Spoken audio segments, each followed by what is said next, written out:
السلام علیکم، کیسے ہیں آپ؟ آج میں آپ کو بتاؤں گا ایک نئی ٹیکنیک فار فوکس کریٹ کرنے کے لیے۔ فوکس کیوں کریٹ کرتے ہیں؟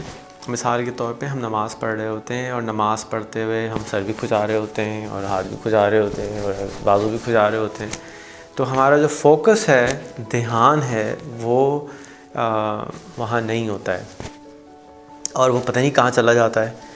اینڈ میری عمر اب 40 سال ہے اور مجھے تو آج تک کسی نے نہیں سکھایا کہ کس طرح سے فوکس کریٹ کیا جاتا ہے۔ سب بولتے تو ہیں کہ ہاتھ نہیں ہلاؤ اور کھجاؤ نہیں اور یہ نہیں کرو اور وہ نہیں کرو، بٹ بتایا نہیں۔ اسی طرح سے جب ہم تعلیم حاصل کر رہے ہوتے ہیں، بچے ہوتے ہیں ہمارے، وہ علم، ان کو ہم کہتے ہیں دھیان سے پڑھو، دھیان سے یہ کرو، دھیان سے یہ کرو۔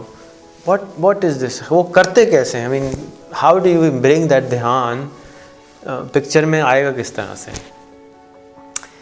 دھیان کو انگلش میں میڈیٹیشن کہتے ہیں، اور میڈیٹیشن کی بہت ساری ٹیکنیکس ہیں، اور میڈیٹیشن کی جو ایک ٹیکنیک یا دھیان کی جو ایک ٹیکنیک یا فوکس کی جو ایک ٹیکنیک میں نے سیکھی ہے، اس کا نام ہے سانس کا آنا اور سانس کا جانا کو آبزرو کرنا، اور اس کا جو ٹرمینالوجی اساتذہ استعمال کرتے ہیں اس کا نام ہے آنا پانا۔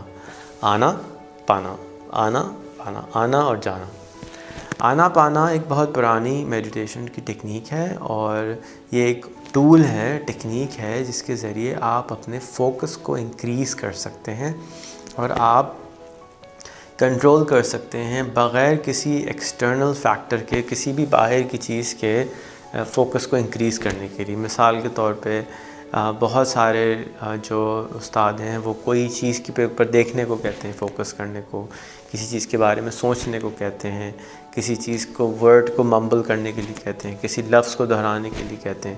لیکن یہاں پر ہم آنا پانا میں کسی بھی چیز کو انوالو نہیں کرتے، صرف اپنے سانس کو دیکھتے ہیں، کیونکہ سانس ایک وہ چیز ہے کہ جب سے ہم پیدا ہوئے ہیں اور جب تک پیدا رہیں گے، زندہ رہیں گے، جب تک چل رہا ہے، اور اس میں وہ ہندو ہو، مسلمان ہو، کرسچن ہو، کسی بھی سیکٹ کا ہو، اس کے اندر وہ سانس چل رہا ہے۔ اگر زندہ ہے تو سانس چل رہا ہے، اور سانس کو آبزرو کریں گے، سانس کو دیکھیں گے، اور سانس کو دیکھنے کے بعد اس سانس کو دیکھنے کی وجہ سے کانسنٹریشن پیدا ہونا شروع ہو جائے گی، ہمارے دماغ کے اندر فیکلٹی کریٹ ہوگی ایک کانسنٹریشن کی۔ اب اس کا کیا مطلب ہے فیکلٹی آف کانسنٹریشن؟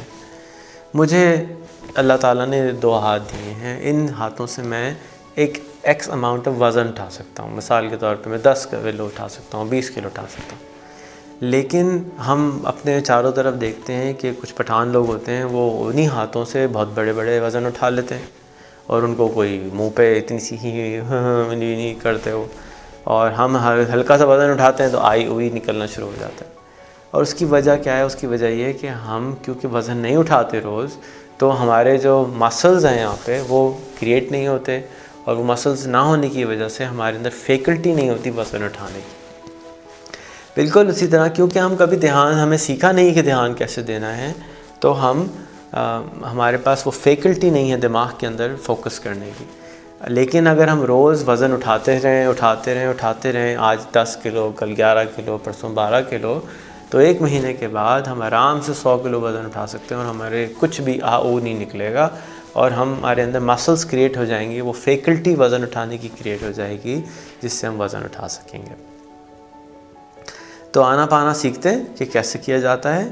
آنا پانا سیکھنے کے لیے آپ اگلی فلم دیکھیں، کیونکہ اس میں نیچے بیٹھنا پڑے گا آپ کو، اور اگر آپ کی کمر میں بہت زیادہ درد ہے تو آپ اوپر بیٹھ کے بھی کر سکتے ہیں، لیکن صحیح آنا پانا جو ہے وہ اگر آپ کو کریٹ کرنا ہے تو اس کے اندر آپ کو پین بھی کریٹ ہوگا، اور اس پین کو جس طرح آپ ایکسرسائز کرتے ہیں اور ایکسرسائز کرتے ہوئے پین بھی کریٹ ہوتا ہے، اسی طریقے سے آنا پانا کرتے ہوئے بھی آپ کے جسم میں پین کریٹ ہوگا، اور اس پین کو آپ کو آبزرو کرنا ہے۔ آبزرو کیا کرنا ہے؟ دیکھنا ہے، سوچنا ہے، اور اس کے اوپر ریاکٹ نہیں کرنا۔